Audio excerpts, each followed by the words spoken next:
네, 안녕하세요. 보드게임이 있는 인문학 거실 이명석입니다. 이런 생각들을 하실 경우가 있어요. 특히 이제 부모님들이 아이들에게 보드게임을 소개하고 같이 할 때, 보드게임을 하면 머리가 좀 좋아질까? 아니면 머리가 좋은 사람이 보드게임도 잘할까? 뭐 이런 생각들을 하실 겁니다. 그래서 보드게임 재미로 놀이를 하면서 두뇌도 개발하고 기억력도 발전시키고 여러 가지 사고 능력, 문제 해결 능력도 키울 수 있다면 얼마나 좋겠습니까? 그런데 실제로 그런 일이 벌어지고 있습니다. 그래서 보드게임은 여러분이 생각하는 수많은 생각의 방법들, 그런 것들이 기초적인 능력들을 다 담고 있어요. 그래서 어릴 때부터 이걸 잘 활용하면 여러분들이 다양한 상황에서 벌어지는 수많은 사고의 행위들에 많은 도움을 받을 수가 있습니다. 이제 보드게임을 하면서 익힐 수 있는 지적 능력들을 조금 말씀드리고자 합니다. 첫 번째로 가장 중요하다고 할 수 있는 것은 패턴을 배우는 것입니다. 패턴이라는 것은 어떤 주어진 패나 카드에서 비슷한 것을 찾는 것입니다.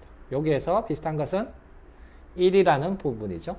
주사위에 1 눈금을 맞추면 도미노 게임은 이렇게 성장해서 게임을 진행해 나가게 됩니다. 트럼프 카드에서는 같은 에이스끼리 같은 패턴을 찾아내는 것이 또 패턴이고요.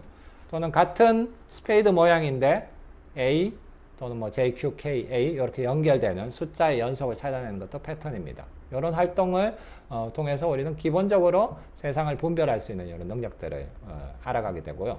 여기에서 조금 더 발전해 나가게 되는 새로운 지적 능력은 경우의 수입니다. 제가 이제 첫 번째 보드게임의 역사를 말씀드릴 때 주사위라는 도구가 아주 오래되고도 중요한 게임의 도구라고 말씀드렸어요. 그래서 주사위를 던지면 1부터 6까지의 경우의 수가 6분의 1씩 등장을 합니다. 그래서 우리가 중요한 일을 뭐 판단을 하고 결정을 해야 되는데 그 근거가 희박할 때 경우의 수를 6개로 나눠요. 그래서 주사위를 던져서 3이라는 경우가 나오면 우리가 3에는 어떤 행동을 해야 되겠다. 이렇게 결정을 해서 판단을 할 수 있는 거죠. 이게 아주 기초적인 경우의 수를 파악하는 것이라면 주사위를 2개 던지는 게임도 많이 있습니다. 2개를 던져서 숫자의 합을 통해서 게임을 진행을 하는 거죠. 이 숫자의 합의 경우의 수는 몇 가지나 있을까요? 잠깐 퀴즈를 내볼까요? 예. 가장 작은 숫자의 합은 1은 아니죠? 예, 1 더하기 1은 2부터 시작합니다. 가장 큰 것은 6 더하기 6은 12. 그래서 2부터 12까지인데 이 전체가 균등한 확률로 존재하지는 않습니다.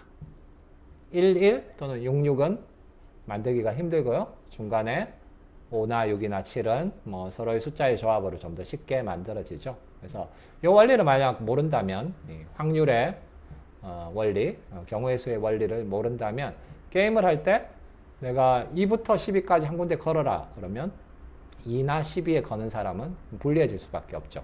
근데 가운데에 많은 확률을 나올 수 있는 경우를 잘 아는 경우에는 그 게임을 쉽게 이길 수가 있습니다. 그래서 보드게임을 하다 보면 다양한 경우의 수를 판단하는 능력을 키워나가게 됩니다.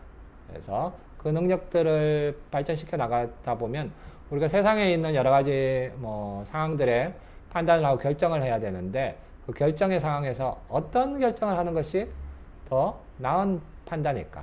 확률적으로 높은 판단일까? 절대적으로 옳다는 건 아니에요.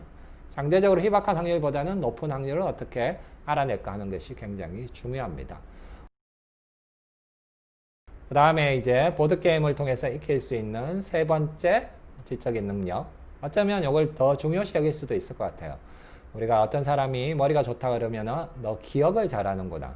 또 어떤 사람이 나이가 들어서 점점 건망증이 심해지면 너 머리가 점점 나빠지는구나 라고 말씀을 하는 경우들이 있는데 어떤 면에서 맞죠. 우리에게는 기억이라는 게 있기 때문에 세상의 과거의 것들을 가져와서 지금 활용할 수 있고 사실 지금 당장 활용하기 위해서도 어떤 기억이 필요합니다. 여기 테이블이 있죠. 내가 만약에 생각을 한다면 항상 이 테이블 정도의 크기에서 생각을 합니다. 이걸 이제 단기 기억이라고 합니다.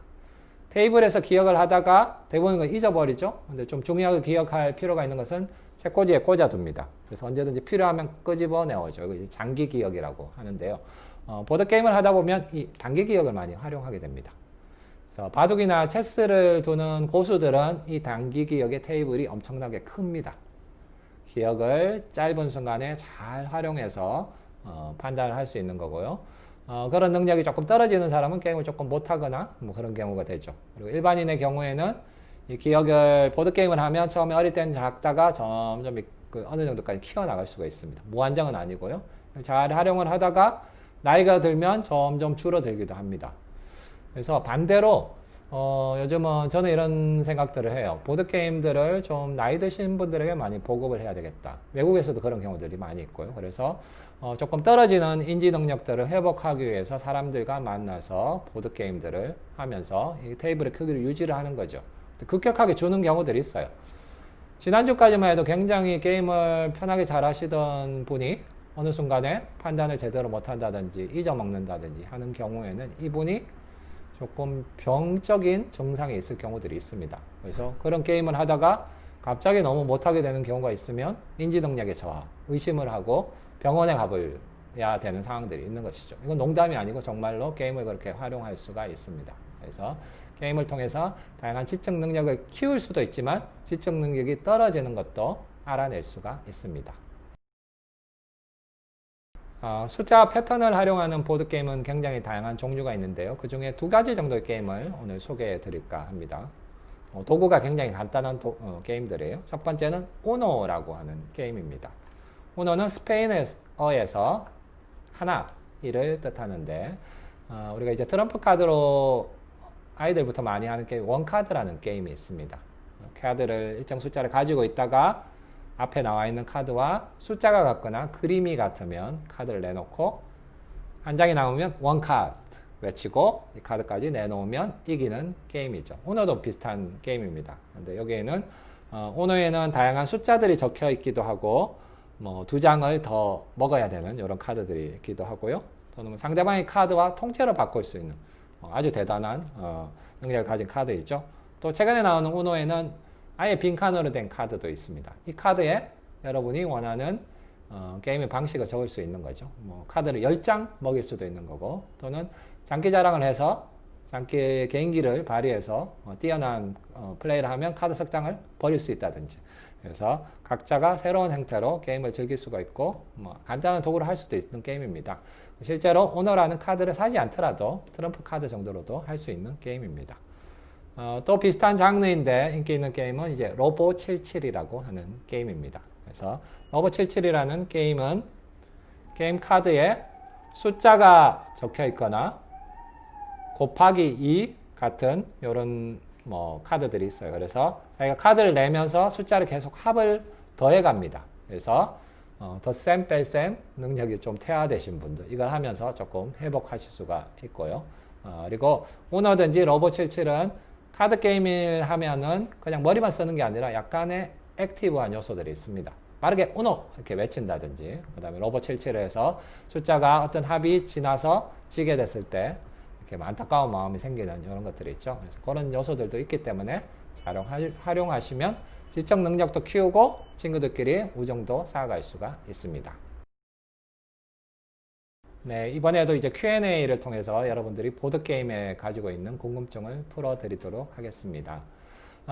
여기 소개해드린 수많은 게임들은 요즘에 이제 온라인 버전으로 많이 나오고 있어요. 그래서 최근에 이제 코로나 때문이기도 하고 사회적으로 사람들을 만나기 어려운 보드게임 같이 할 친구가 없는 사람들도 많이 있죠. 네, 그런 사람들은 이제 스마트폰이나 컴퓨터를 통해서 게임을 하기도 합니다.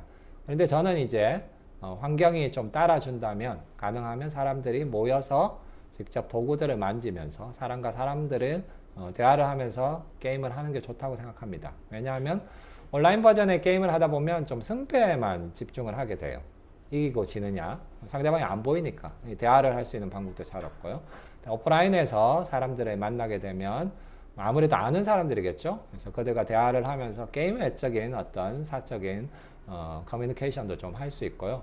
그 다음에 보드게임의 도구라는 것은 다 손으로 만지게 되어 있습니다. 이렇게 만지면 감각적으로 우리를 일깨워주기도 하고 재밌기도 하고 예쁘기도 하고 어떻게 보면 좀 고급스러워 보이는 게임의 도구들도 있습니다. 그래서 요즘 코로나 때문에 환경이 어렵지만 좀 이제 가족들끼리 안전한 환경에서 지내고 있다면 바깥 나들이를 하기 힘든 상황에서는 오히려 사람들이 모여서 오프라인의 보드게임을 즐기면 어떨까 하는 게 저희 생각입니다.